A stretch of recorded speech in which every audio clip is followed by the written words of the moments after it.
నా మనస్ఫూర్తిగా ధన్యవాదాలుగా చెప్తున్నాను. మేము సంఘంలో లేనప్పుడు ఒకలాగా ఉన్నాము, సంఘంలో ఉన్నప్పుడు ఒకలాగా ఉన్నాము. మాకు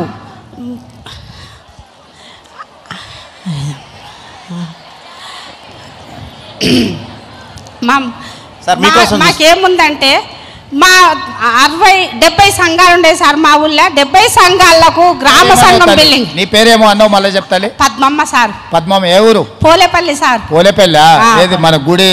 అవును సార్. అవునా? సరే సార్. నరసింహ ఉన్నాడా మీ ఊర్లో? ఉన్నాడు సార్. ఉన్నాడా? ఉన్నాడు. మన ముఖ్యమంత్రి మన కోసము ఎంత పోరాడుకుంటా ఈరోజు మన అందరుని తోలుకొని విమానంలో వచ్చిందంటే మన అక్కజల్లండ్రు ఈడ కోగిలా ఉండరు, ఎదురు చూస్తున్నారని పేరు పేరున మనల్ని తలుసుకుంటూ వచ్చిండు మన ముఖ్యమంత్రి. అంటే మన అన్న, మన సీరియల్ ఇన్ఫామ్ చూడు, మన అన్నకు ర్యాకెట్లు కడితే సార్ వాళ్ళందరినీ పోలేపల్లి జాతరకు విలువ. సార్ వాళ్ళందరినీ మన జాతర ఎట్లా జరుగుతుందో చూసిపోతారు. పిలుస్తాం సార్.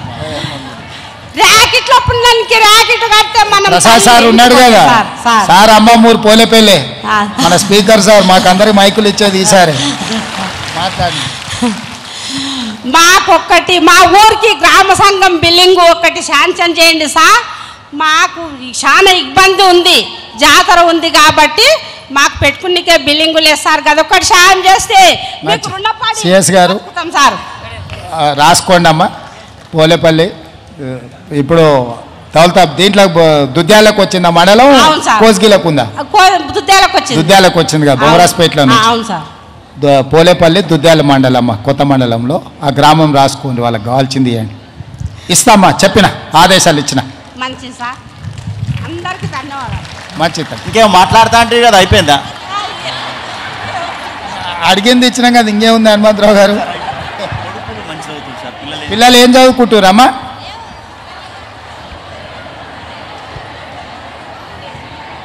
ఎంతమంది కొడుకులు? పిల్లలు ఎంతమంది మొత్తం? సార్ ఇద్దరు కొడుకులే సార్ నాకు. ఇద్దరు కొడుకులు సార్.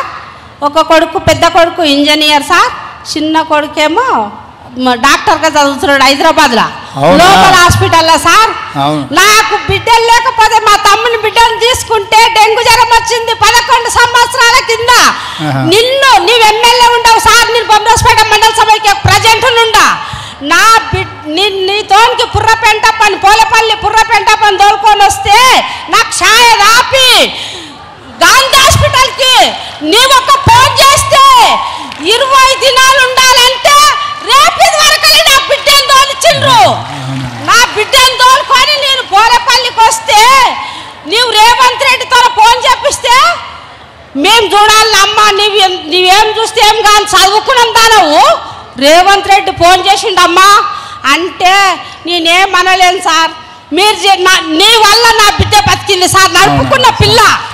ఓకే సంతోషం. నా బిడ్డకి 2 కొడుకులు సార్. అవునా? అవును సార్. దత్తు తీసుకున్నావు? అవును సార్. మంచిగా ఎంచుకో, మంచిగా చదివి. సరే. ఏం చదువుతుంది బిడ్డ? బిడ్డ 12 అయిపోయింది సార్. 12 అయిపోయిందా? మంచిగా చదివి.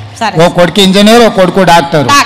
మరి ఏమైనా ఏం చదివిద్దామని ఐఏఎస్ చెప్పి మంచిగా చదివించి చేపిస్తా సార్. మంచిదమ్మా, మంచిది, సంతోషం. ఒక్కసారి గట్టిగా పద్మమ్మ గారు గట్టి చప్పట్లు కొట్టాలా? అదేవిధంగా అడిగిన వెంటనే గ్రామ సంఘం బిల్డింగ్ మంజూరు చేసిన ముఖ్యమంత్రి గారికి గట్టి చప్పట్లతోటి అభినందనలు తెలియజేయాలి.